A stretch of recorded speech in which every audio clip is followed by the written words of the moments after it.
Hey folks, it's Jim from The Rewind here to review Abraham Lincoln Vampire Hunter, which follows Lincoln's untold story as a vampire hunter in an alternate universe. That's it. I was actually kind of looking forward to this. A friend of mine and I thought this film could only really succeed if there was a self-awareness about it when it came to the film's tone. A wink-wink quality.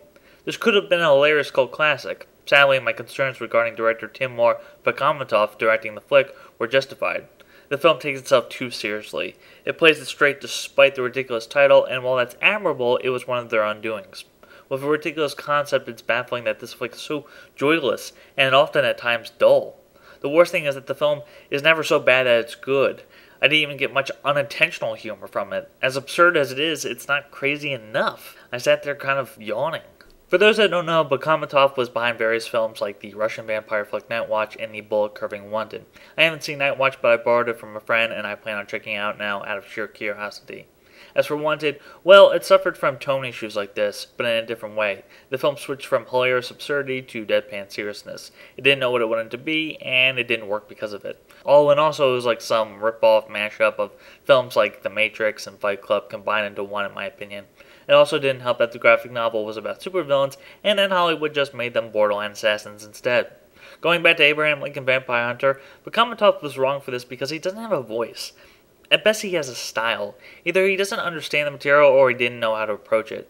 RoboCop's Paul Verhoeven is a director who might have had an idea of how to interpret its satirical edge. Also, getting Seth Grahame-Smith to write an adaptation of his own work might sound like a good idea initially, but screenwriting is very different than writing for a novel. Tim Burton, who was a producer of the film, might have been a better choice to direct. At least Burton has a sense of humor. I'm not even sure why this material attracted Burton. Maybe Burton wanted Bekmambetov because, like Burton nowadays, he seems to be only interested in the aesthetic look of the flick. Which leads me to my second problem I have with the flick, the look. The film is too polished. The heavy CGI, dust, smoke, blood, everything makes this film look like a video game.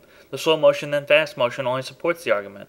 Why are video games looking more like movies, but movies are looking more like video games? So much of this looks unreal. It's difficult to get invested, and the style closely resembles Zack Snyder's.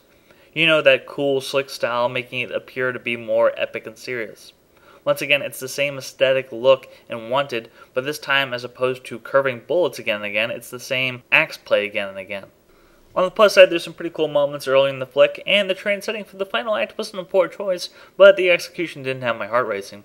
Benjamin Walker is fine as Lincoln, though he lacks charisma. Mary Elizabeth Winstead and Anthony Mackie look out of place as Mary Todd Lincoln and Will Johnson, an old friend of Lincoln. Rufus Sewell plays another bad guy, and by this point he's gotten pretty good at it, but Dominic Cooper is the only one who brings something interesting as the man who trained Lincoln to be a vampire hunter. I wanted to love this flick, I really did. I wanted it to be the ridiculous cult classic I stand behind while many disregard it simply for its title. Unfortunately, I was disappointed. I didn't hate the flick, but I think you're better off waiting for it on DVD. Oh, and the 3D sucks.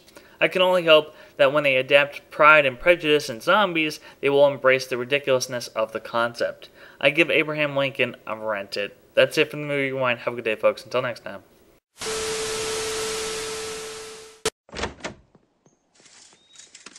Hey, Dale, I noticed your lawn's getting a little high.